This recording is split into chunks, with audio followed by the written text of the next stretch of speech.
Comes full circle. But yeah, back to Braun. Like I said, Braun, if he doesn't win the title at all next year, it's criminal. It's like Finn Balor. It's criminal. It's criminal. The man deserves a title shot, and he deserves it. Braun! Yeah, I honestly did not go with Braun Strowman initially.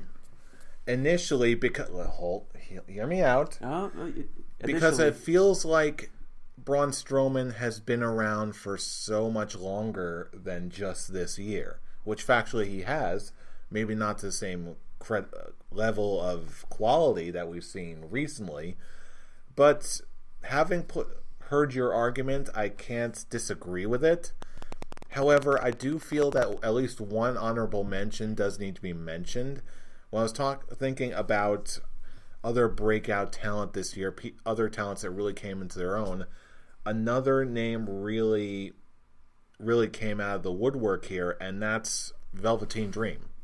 Especially after his last feud with Aleister Black. Yes. Mm-hmm. Yeah, that to me was like a match of the night, at least from a hype level, especially seeing where this guy came from and all the gimmicks that just didn't work, all the this, all of that.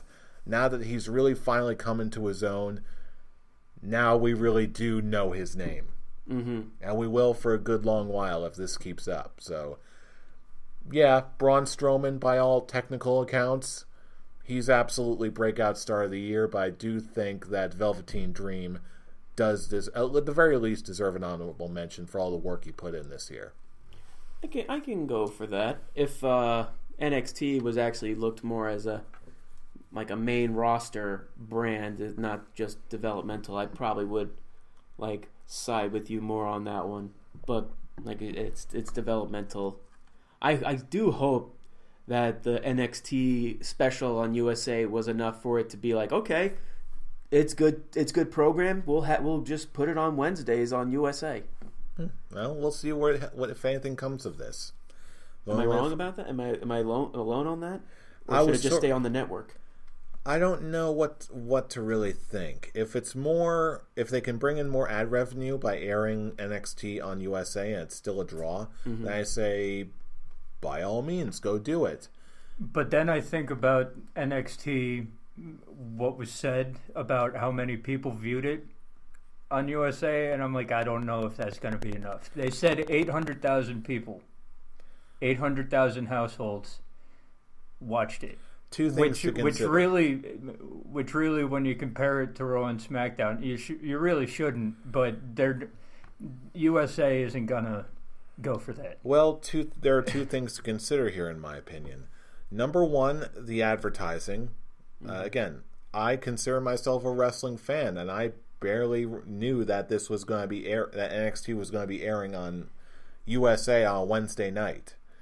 That's number one. And number two, even if those numbers are still low by WWE TV standards, you also can't compare them to things like Raw and SmackDown that are basically like legacy shows at this moment. It's very true. That are known by the mainstream wrestling audience to be present every Monday and Tuesday. That's very true, and I agree with you. However, and one last point.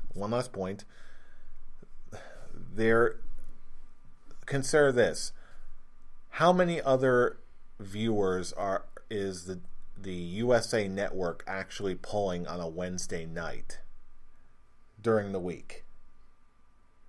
I can't imagine whatever programming they do. I can't imagine. Is that what you're asking? Yes, I can't imagine they're doing much better than the numbers that NXT pulled. It really depends on what show they have going on Wednesday night. I'm not sure at this time, but there are shows that pull about 2 million to 3 million households, and really, I believe it. Really, with it really comes down to what USA Network wants to do. It has nothing to do. WWE would put NXT on USA in a second if it had any power at all in that relationship. It really doesn't. It's all up to USA and if they can get people to advertise on NXT, and with 800,000 viewers, I don't know if a big network like USA can pull that off. Okay, we'll see how the information and all the statistics break down if they ever try this again. But anyway, moving on to our next category, we have Tag Team of the Year. Now, this one is a doozy. I think I already know what your pick is going to be, Smugface. I'm done. We are the bar! That's all I need. Yeah, the bar is definitely up there. Now, the bar is the level. They don't just raise the bar. They are the bar! I hope we all got that right. And by bar right now, this is insinuating my penis for Cesaro. God damn it. I had to do it on the live show, man. I had to. You see, considering it's going all the way, going all the way to the right. That's weird. It's going all the way to the left, whatever it looks like on the screen right now. Yeah. My complete hard on for Cesaro definitely helped me on this one. But you really can't argue that some of the great matches they've been having throughout the year. Yeah, on Raw, okay, they are the tops of the tag team division. There's no doubt of that. Throughout the year, they've been the one shining. And to be fair, they're the top. They're the top of the Raw brand. Yeah, they really are. They're one of those two are the top three heels of Raw. Yep. So Samoa Joe and the Bar. There you go. That's what you need, and that's all that needs to be said. Cesaro, you sexy beast, you. I am going to offer an alternative view on all of this. Never. You're not changing my mind. I didn't say I was. I was just saying I was presenting an alternative view. Oh, I don't need an alternative view on Cesaro. God, the view of him is all that I need. We should have done tag teams last. We should have. It wouldn't have changed. But I anyway, wasn't going to say it was going to change, but now we wouldn't have to deal with that look on your face for the next 45 minutes. The night is young, kids. The night is young. But as far as tag teams go, the night is young. As far as tag stop teams thinking go, about Cesaro. Given the way that T-shirt sales went, I'll be honest, I almost went with the Young Bucks with this one. However, looking at the tag team wrestling scene in WWE lately, there are too many good tag teams. The Bar being one of them, I gather. However, as soon as I started thinking about this category, my mind went to two places: the New Day and the Usos. I had a real hard time just trying to pick between the two, but I think I'm going to go with the Usos here. I could very easily have just flipped a coin because the two have had both equally good years as far as I'm concerned. But I'm going to go with the Usos strictly because they are the ones that surprised me the most. I never really liked the Usos. I was never really sold on them. But there was just something about them this year that just really put it over the top in my eyes. So I'm going to go with the Usos. Brian? This was the year of the renaissance of tag team wrestling. The best work in all of wrestling this year, I can say, went to the tag teams. Okay, you had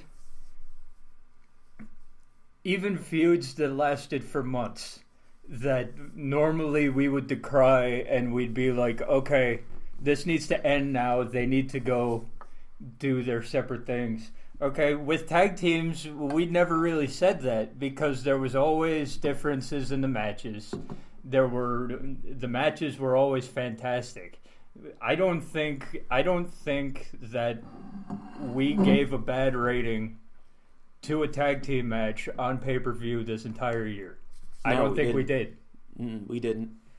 Come to think of it. It's always been like... Yeah, I can't think of one. I just remember always saying that the opening match, which is normally the tag title matches on either brand, were match stealers or show stealers. And also on the indie scene, you can't deny the Young Bucks, their popularity.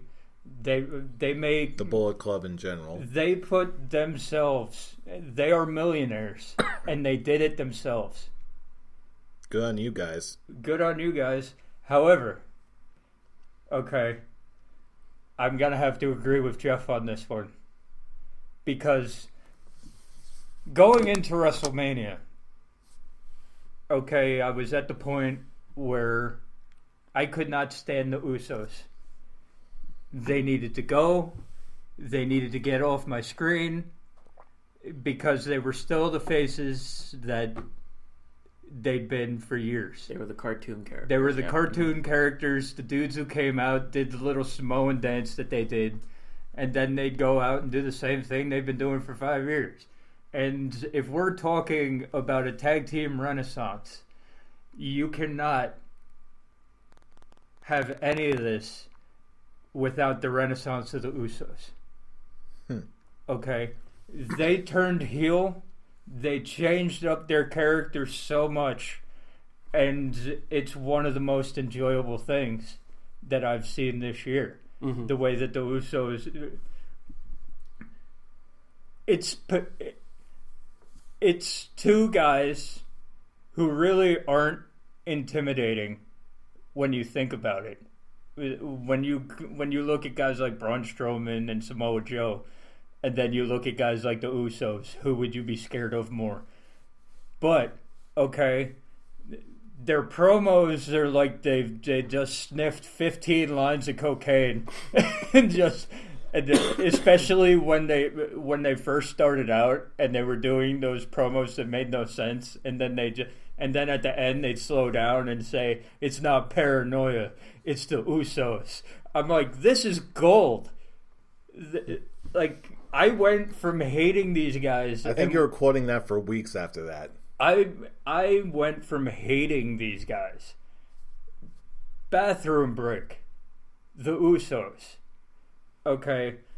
To being glued to my TV set every time that they came on. And that's really the criteria for me. They did no wrong this year. At all. And for me, that's why it was an easy choice for Tag Team of the Year. There you go. You locked yourself up in the Uso penitentiary. And I don't want to leave. You were right at home. Hey, speak for yourself. But in the meantime, let's move on to our next category, which is Feud of the Year.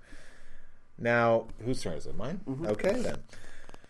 Now, again, there's lots of good feuds that we could talk about, but for me, when I look back at the year, everything that this year contained, one thing that really caught my attention more so than anything this year is honestly the feud in New Japan between Kenny Omega and Rainmaker Okada. Just the way the whole feud went, even if you don't speak the language, which I don't. Thankfully, there are English commentary streams now. Just seeing the way this series of matches went, this is a wrestling art form as its purest, where you can see the champ, the guy, Okada, all flash. He definitely looks like a champion. And then you've got this hotshot American guy who's like keeping up with him every step of the way, comes so close to winning the big one, and just match after match going to at one point going to an amazing 1 hour draw, and just the pace of it all, just everyone leaving it all out there, even if it tells the amazing story all without a single word being spoken. So, looking back, I'm reminded of how good this feud was. So I'm going to go with it. Omega versus Okada, Feud of the Year.